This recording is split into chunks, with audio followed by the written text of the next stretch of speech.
என்ற வணக்கத்தை தெரிவித்துக் கொண்டு புனித மண்டலமாம் பிரியமண்டல ஊராட்சி ஒன்றிய நடுநிலைப் பள்ளியில் மூன்றெழுத்தின் சொந்தக்காரியாக தனுஷ்கின்ற நாள் உயிரெழுத்தின் முதலெழுத்தாம் ஆ என்று தொடங்கும் என் அன்பு ஆசிரியர் பெருமான்கள் நல்லாசியுடன் கல்வியும் கல்லாமையும் பற்றி பேச வந்துள்ளேன் மேடையில். ஒரு மனிதனின் ஒட்டுமொத்த வளர்ச்சிக்கும் கல்வி இன்றியமையாதது. முறையான கல்வி என்பது அடிப்படையில் ஒரு மனிதன் தனது வாழ்க்கைக்காக அடிப்படை கல்வி அல்லது சில திறன்களை கற்றுக்கொள்ளும் ஒரு நடைமுறையாகும். இந்த உலகையே மாற்றக்கூடிய ஒரு ஆயுதம் உண்டு என்றால் அந்த ஆயுதத்தினுடைய பெயர் கல்வி என்றால் நெல்சன் மண்டேலா. நம் நாட்டின் சமூக பொருளாதார வளர்ச்சியை போலவே தனி மனித வளர்ச்சிக்கும் கல்வி மிகவும் முக்கியமானது.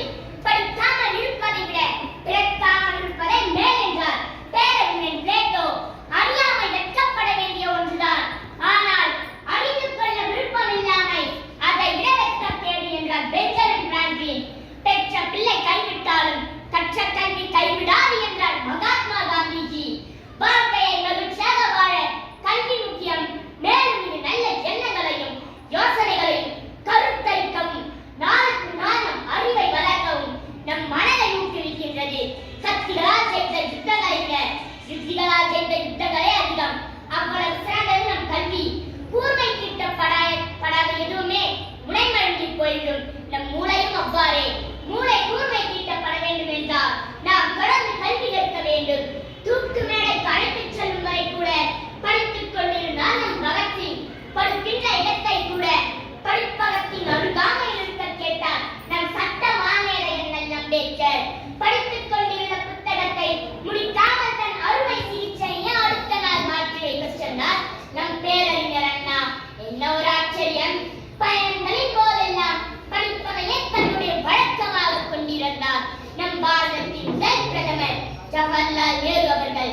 படித்துக் கொண்டிருந்த புத்தகத்தை முடிக்காமல் தன் தூக்கத்தை மறந்தவர் நம் முன்னாள் ஜனாதிபதி டாக்டர் ராதாகிருஷ்ணன் அவர்கள்.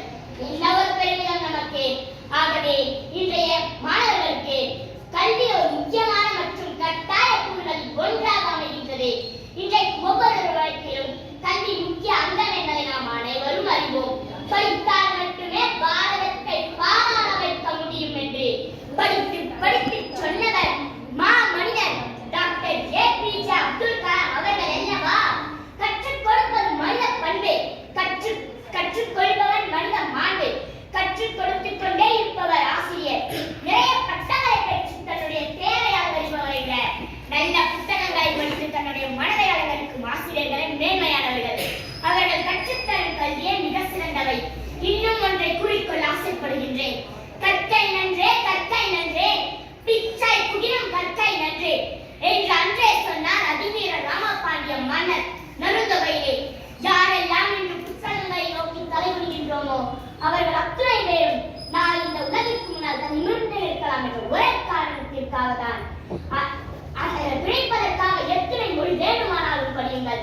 தயவு செய்து வாழ்வதற்காக தமிழ் மொழியை மட்டுமே படியுங்கள்.